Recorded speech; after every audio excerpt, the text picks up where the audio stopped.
You guys, I had a day today, and I live by this motto, it could always be worse, but let me tell you what went down. So, what I walked into this morning, I didn't anticipate it was going to go south, but it went south and different and sideways and all that stuff. My day started with my patient getting extubated pretty early, and that's, we extubate people on the ICU all the time, taking their breathing tube out. And we do a test before taking the tube out called a spontaneous breathing trial, and he was doing okay. He did have a lot of other medical conditions though, which, it's always more complex when there's more conditions in their medical history. But this guy, he was doing good. Really junky lungs, but anyway, we took the tube out and he slowly started to get more lethargic and sleepy throughout the shift. And so we got to the point where, and he was needing a lot of oxygen, but that wasn't really changing a lot. That was kind of staying the same, the fact that he needed a lot of oxygen. So I needed to start going up on his blood pressure medications, the pressors. So he was on just one pressor, and I kept having to go up, and I only had a peripheral line, so that was not a good situation. I needed to have a different type of line, but he needed to go on the BiPAP after they drew an ABG. He wasn't doing great following his extubation, so they needed to put him on BiPAP, and his ABG improved, and after that we had to put a central line in. I couldn't find the doctor. The intensivist was at another hospital campus, and then the hospitalist couldn't find anybody to place the line, but she came and placed the line, and I was so grateful for that. And that's something that I have never run into before, is not having a physician available to place the line. I know it happens, but that was my first time actually encountering that, and just kind of hoping like everything was going to be fine and that I wasn't going to have to keep going up on his blood pressure medications. But I'm really just glad that it went the way that it went. I think, like I said before, it always could be worse. So he was an older man, elderly. Family was very pleasant. That always helps. And I felt like, oh, and the other thing too, I forgot to tell you guys, he went into AFib after he was extubated, and I was watching his heart rate just climb as I was suctioning him. After somebody gets extubated, they tend to have a lot of secretions and mucus that they need to cough out, and so I was just there close by helping him do that, since he was a little bit weak and couldn't do it on his own.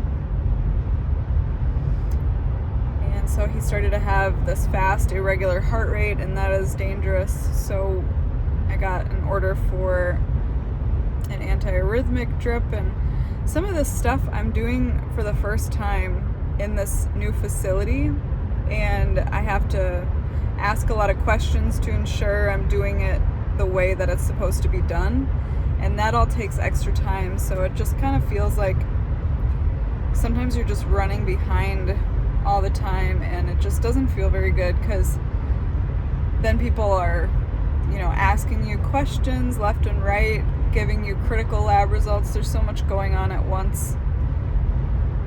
I found today to be really overwhelming, and I felt bad about that. I felt bad, and this is me being like extra critical.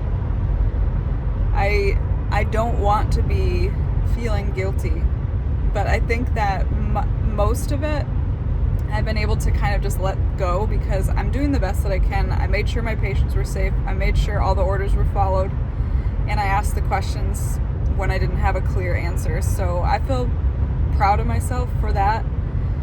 And my work mom was there today. Both my work moms were there. And every single every single other nurse was somebody who I've worked with on orientation, and so I already have built a rapport with them. And I had a comment the other day on one of my videos, like, I don't know if they're actually acting like family on my unit, and I thought that was a really interesting point, because, you know, maybe people are putting on a face or putting on a certain persona or putting forth the talk, but I really do feel like they function as a family and as a unit should. I feel safe. I feel like they do a really good job watching out for each other's patients. Like, if your patient is not doing well and you're in the other room, like, somebody's there helping. And I've worked in another ICU where sometimes it's not like they didn't care. I think people just, sometimes there's just too many things going on and not enough people to actually go attend to the changing needs. So it's a tough one. You got to pray that you're in the right place at the right time and anticipate the changes, which can happen very quickly, of course, in a unit and a setting like this. So yeah, I think, you know, just to kind of wrap up how I feel like today went, I feel proud of my ability to not be super anxious, and I felt like I maintained my composure in a situation where it was pretty what do they call that? It's like full throttle or something all day. So that was a bit much, but now I'm driving home. I am so grateful to be driving home. Oh, I didn't even tell you about my other patient, and that was just my one. Oh my goodness. So my other patient transferred from med-surg recently because he had gone into a condition called diabetic ketoacidosis, and that means that his sugar is out of control and the body's metabolism is basically trying to correct the sugar that's so high. The electrolytes are not in a healthy spot. You need to pay attention because people can get dehydrated and electrolyte imbalance very quickly in these states. So he had to be closely monitored, and I advocated that he get a central line placed because of all of the things that he needed. He was such a hard stick, and also lab could not get his blood for the life. I mean, he would decline and he would send them away because he was so tired of being poked. Poor guy. And I felt bad because I could see the bruises all up his arms, and I just felt, you know, you just feel bad when everyone's doing their best and pulling together, and people are positive and lending a hand and doing such, I feel like, pulling together in a way that's supportive. So the phlebotomists were coming back, and if somebody couldn't get the patient, the next one would come. And yeah, I know that's what it's supposed to do. I just felt like things happen so efficiently, which is great. And this guy, he was so nice, this patient. I was really happy to have a pleasant patient. My other one was nice as well, but that always goes so well when they're grateful and they just kind of like go with the flow, and whatever needs to be done, they're like, sure. It makes everything so much easier. So that was something good that happened. So his sugars were pretty high today, but he had been off of his insulin drip, and then he got his PICC line and had to do his dressings, and I was so sure I wasn't even going to get to all the tasks that I had to do, and I was going to have to hand off the fact that I hadn't done all the things, but I was able to do it. I really pushed myself to make sure it got done, and it happened, so I'm glad.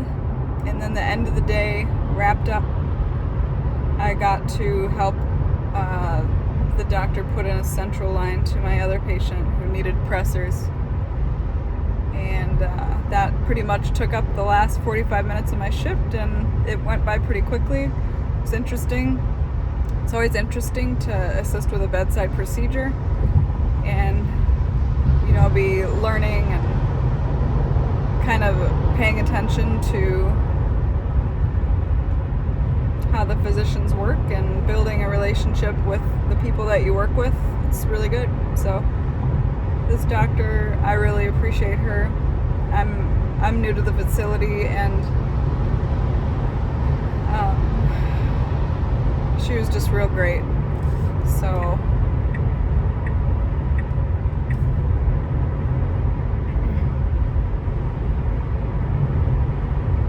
gosh,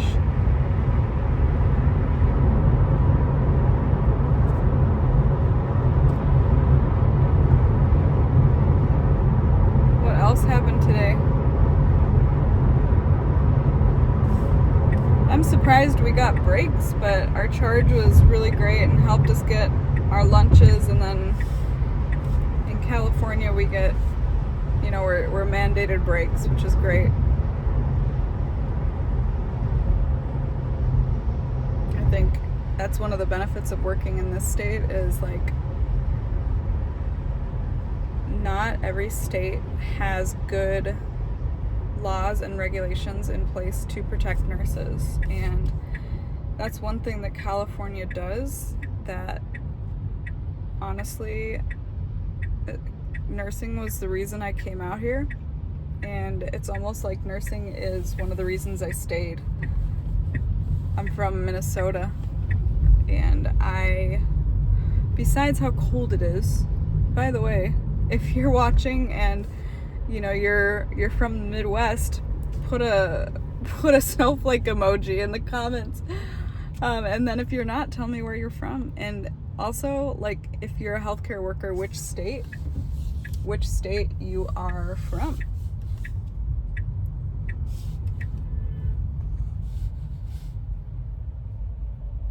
Yeah, I'm off for the weekend, and this is the first time I'm only off for a little while and back since I started this position. So hope to get all the rest that I need and have a restoring weekend. I feel like my work anxiety has been pretty bad whenever I come back for my stretch. It's funny because today I feel like it was go, go, go. But honestly, I feel like today gave me so much experience. Like, it was just crammed with experience and, like, having to figure things out. Like, I was telling him, I said, as long as you guys are okay with me asking questions, I'm ready to come off of orientation. And they're like, absolutely. So that was actually proven today that they were okay with all the questions I had to ask. So, sometimes you work with people and they get annoyed when you ask questions, but that didn't happen. So everyone's been great, and they were like, I might be going to a class at another hospital, and they said, don't let them steal you. And I said, that's okay. I feel attached to you guys because I got my work mom, and I'm making friends, and everyone is unexpectedly friendly in, like, just the best way. So I'm happy. And then, these commutes, being able to talk to you guys and read your comments and hear all the stories of people who came out of the ICU has been such a blessing to read. And I wasn't sure what would happen when I started recording vlogs about how my days as an ICU nurse has been going. I wasn't really sure what was going to happen, if anyone was going to watch, but I think in healthcare we need people that remind us that we're not alone, and to share how it's going. I hope that it helps somebody else. I hope that this is supportive to people who are watching, and that if you're watching, that you are healthy and things are going well. I pray that if there's anything affecting your health negatively, that Jesus heals you. And you guys, I think that's it for today. I'm gonna sign off, and I will see you guys again soon. Bye.